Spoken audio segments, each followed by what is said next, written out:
There's a force in all of us that science knows nothing about, the force of fear.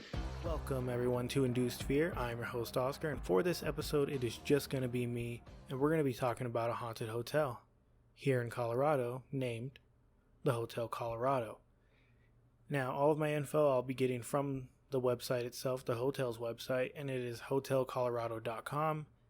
And in this blog of ghost stories of the Hotel Colorado, I won't say Colorado that much after this, hopefully. But it states that the hotel opened its doors in 1893, and it was made to attract the wealthy and elite of this mining town that is, or was, Glenwood Springs. And this hotel was modeled after the luxurious hotels of Italy. It had a European-style spa, tennis courts, a Victorian garden, a bird sanctuary, 185-foot fountain of water fountain, and then an indoor waterfall, which is crazy. Now, we'll let the cat scratch in the background. All right, done. But there's more to this impressive hotel than meets the eye. Some say that the Ute Indian tribes in the area had placed a curse on the land when they were kicked off of their land. And some people also say that the ghosts of guests who have died in the hotel over the years still roam the halls. In any case, the history of the haunted hotel is filled with stories that can just... Your imagination can run wild with how many stories they get. They start off by telling us about the hotel basement, and it reads, "The hotel's basement has played host to its fair share of surprising phenomenon over the years. To enthusiasts of the supernatural, these stories are hardly surprising. The hotel is very old, and the basement even served as a morgue when the hotel was a naval hospital during World War II. In 1993, a houseman named Dave was doing his nightly rounds in the basement when he saw an old woman peering into the basement window with her hands cupped around her face. The window well was quite deep and usually required a ladder to get into, so Dave, concerned that she might have fallen in and hurt herself, walked across the room to turn on the light switch, but when he turned back to the window, she was gone. At another time, a security guard named Richard was conducting a nighttime tour for about 6 people. The group was standing outside the office when the executive housekeeper heard 2 women talking and a typewriter clicking in the next room. When they looked into the room, there was no one there. Stranger still, there is no record of a typewriter ever being kept in that room. So, what was the clicking? It could have been anything, really. But I feel like maybe the sound of a typewriter is very distinct. You can definitely tell when it's a typewriter clicking rather than the pipes clicking along the walls, maybe. I don't know. On the main floor, a notable ghost named Bobby dates back to at least World War II. The story goes that she was a nurse in the Naval Hospital during World War II, and she was killed by a jealous lover and officer in the hotel. The rumor is that they were shipped out to cover up their crimes, but the story was leaked to the local hospital workers. Over the years, Bobby had surfaced in a number of stories around the hotel, especially associated with the dining room around lunch and dinner. Guests and hotel workers have reported smelling a specific perfume trailing from Bobby's favorite table to the buffet line and then back. Some guests have identified it as gardenia, a perfume from the 30s and 40s that's no longer in production. But perhaps the most famous ghost that roams the hotel goes by the name of Walter.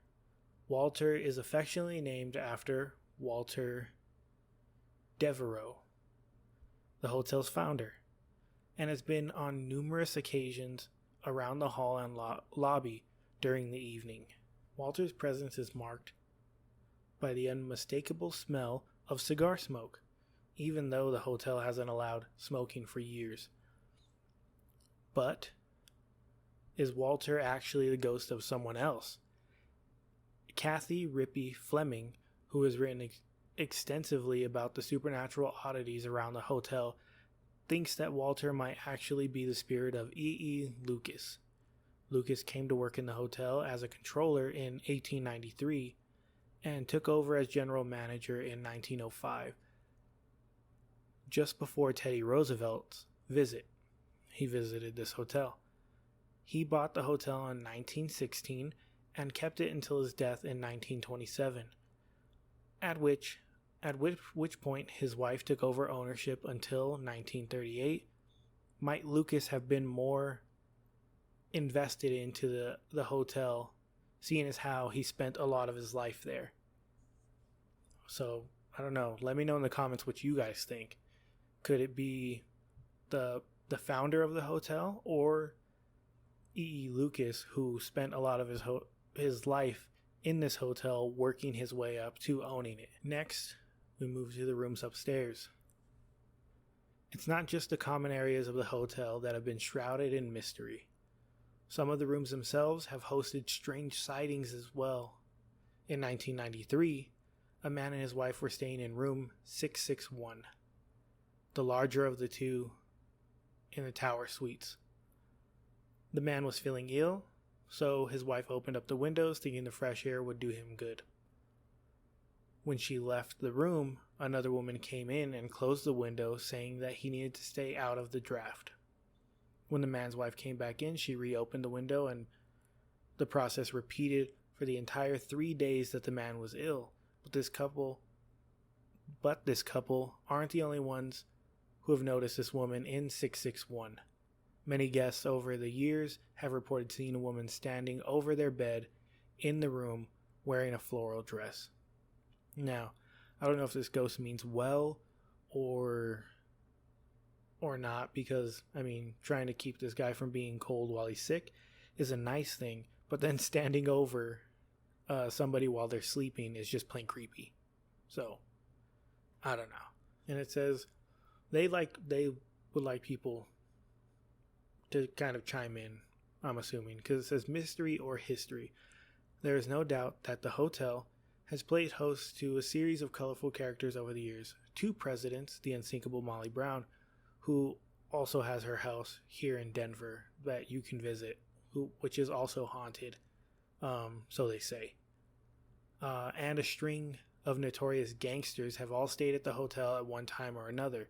Between the hotel's long and varied past as a stint and its stint as a naval hospital, there is no doubt that guests and soldiers alike have passed on within these walls. But have some of them lingered on until this day? We're not here to tell you whether the stories bear any truth, just to pass them on.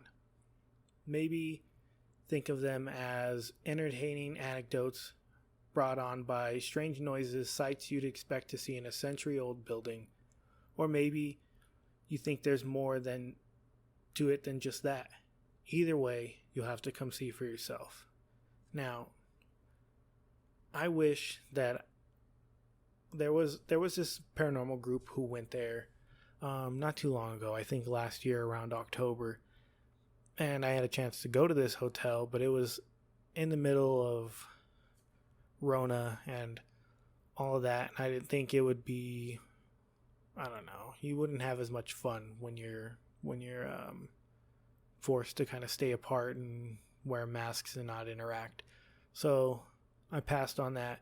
Hopefully, maybe by the end of this year or next year, I can go and maybe see if it's haunted for myself. I don't know.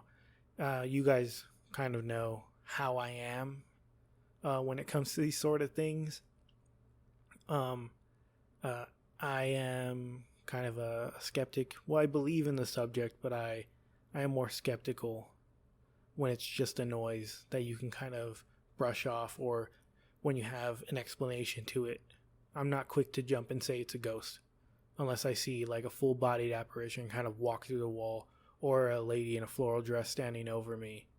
And if I go to push them away, it just goes through. That would definitely let me know that's a ghost. But you guys should let me know what you think of the Hotel Colorado. I know it's very short. It's just me.